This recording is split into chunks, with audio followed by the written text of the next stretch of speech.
Du brauchst ein Schweizer Bankkonto und willst dein Geld hier rüberbringen in die Schweiz. Heute erzähle ich dir, wie man das macht beim Auswandern. Ich gebe dir quasi eine Schritt-für-Schritt-Anleitung, wie du ein Schweizer Konto eröffnest, wie das hier alles so aussieht. Wenn es dir gefällt, lass gerne einen Like da, abonniere kostenlos unseren Kanal, um kein weiteres Video mehr zu verpassen. Und auf auswandernschweiz.ch.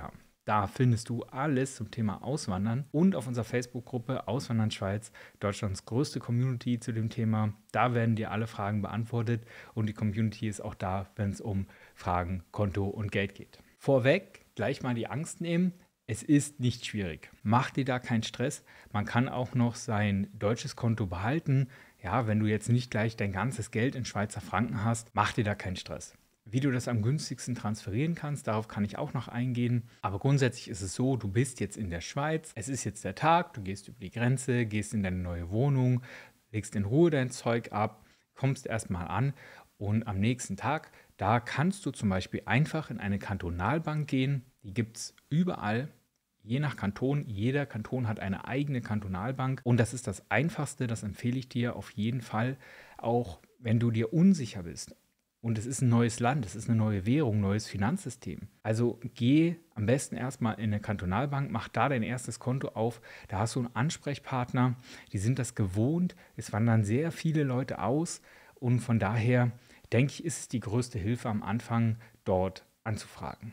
Was brauchst du dann zu dieser Kontoeröffnung? Du brauchst einen Identitätsnachweis, also so Reisepass, Personalausweis zum Beispiel. Du brauchst einen Wohnsitznachweis in der Schweiz, also zum Beispiel einen Mietvertrag oder eben, weil das viele fragen, die manchmal auch in möblierten Wohnungen wohnen, in Hotels oder in Airbnbs vorerst. Oft reicht auch eine Anmeldebestätigung der Gemeinde. Für Nichtschweizer, also wir zum Beispiel in dem Fall, die Zuzügler, da kommt noch hinzu, dass du deine Aufenthaltsbewilligung vorzeigen musst, also nicht vergessen an dem Tag. Was kostet so ein Schweizer Konto? Das ist natürlich sehr abhängig, bei welcher Kantonalbank du jetzt zum Beispiel bist oder welcher Bank du überhaupt bist. Das geht von 5 Franken im Monat bis weniger.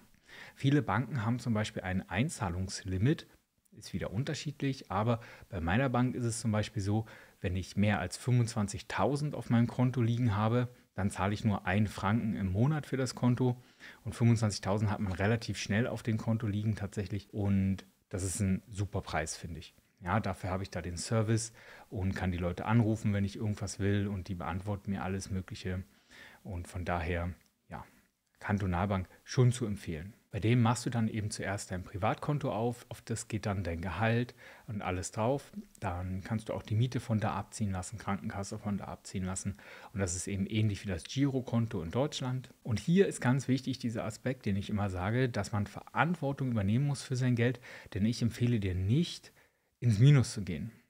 Es ist auch in der Schweiz nicht möglich, das Konto zu überziehen. Das System duldet es vielleicht ein bisschen, ja, aber du kannst das nicht jetzt hochgradig überziehen. Da hast du sehr schnell Stress. Es gibt auch keine Kredite, Dispo-Kredite oder solche Sachen. Das, besonders wenn du hier zugezogen bist, wird das für dich nicht möglich sein. Wenn dir das jemand anbietet, ist es wahrscheinlich keine sehr seriöse Lösung. Also lass lieber die Finger davon. Und das finde ich eben auch wichtig, dass wenn man in die Schweiz kommt, ist es eigentlich ein guter Punkt, sich mit Finanzen zu beschäftigen. Wenn man es vorher noch nicht gemacht hat, dann wäre jetzt der beste Zeitpunkt beim Währungswechsel und beim Landeswechsel.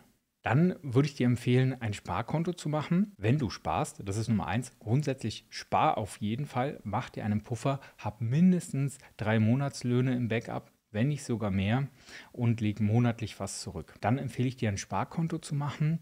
Da kann man Online-Broker nehmen zum Beispiel, also Partner bei uns ist zum Beispiel auch die Neon Bank. Mit dem Code Auswandern Schweiz bekommst du da 10 Franken Startbonus und eine kostenlose Karte.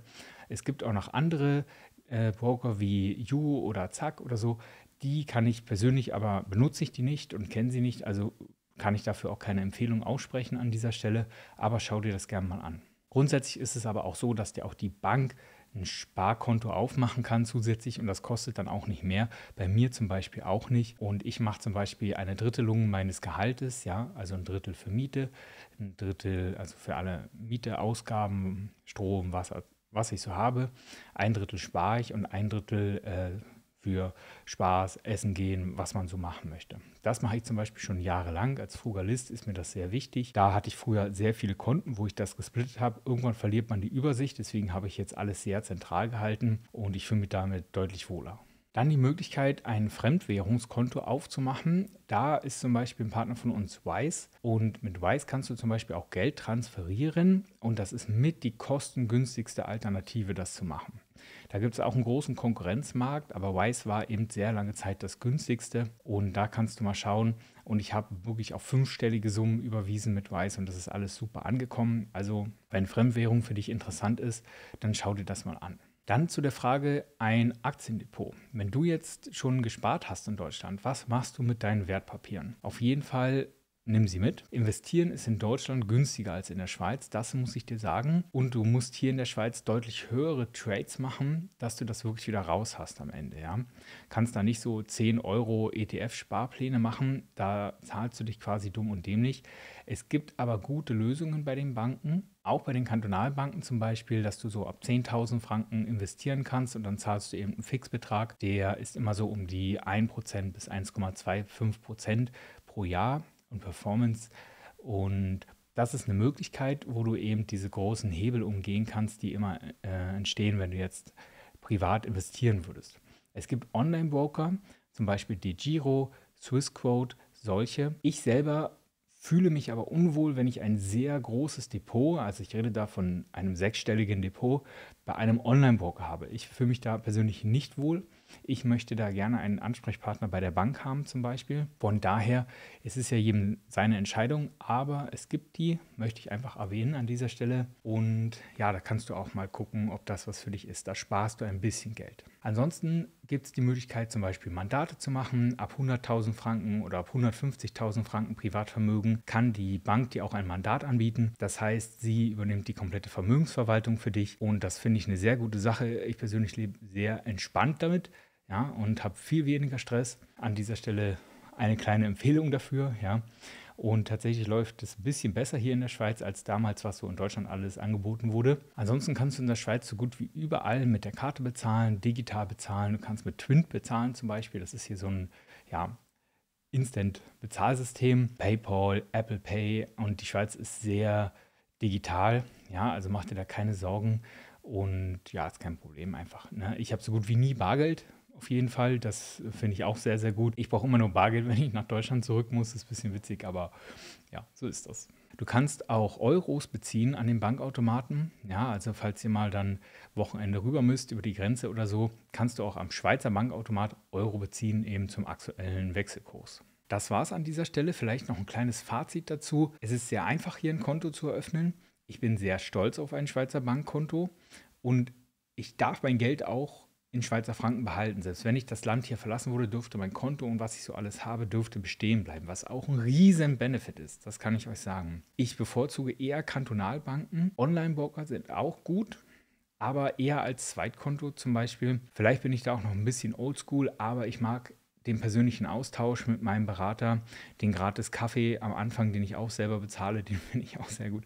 Aber ja, es gibt viele digitale Finanzlösungen, zum Beispiel auch Selma ist ein Partner von uns, eine künstliche Intelligenz, die dir beim Investieren hilft. Da haben wir ein Video gemacht mit dem CEO, das kann ich dir da oben mal verlinken.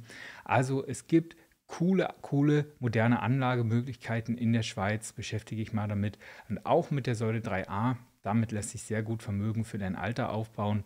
Dazu habe ich Videos gemacht, Artikel geschrieben. Schau gerne mal rein. An dieser Stelle noch Werbung in eigener Sache. Das ist mein Buch, Warum Mülltonnen nicht stinken. Und in dem sehr persönlichen Buch erfährst du Patientengeschichten, was ich so erlebt habe, von traurig, eklig, aber auch sehr, sehr schön, sehr, sehr bewegend. Und auch dieser Titel ist sehr traurig. Auch das wirst du im Buch erfahren. Ich würde mich freuen, wenn du mal reinliest. Ich wünsche dir viel Spaß beim Investieren, beim Vermögensaufbau, beim neuen Leben in der Schweiz. Toll, dass du jetzt hier bist. Wenn es dir gefallen hat, lass gerne ein Like da und abonniere kostenlos unseren Kanal. Mach's gut und bis bald. Ciao, ciao.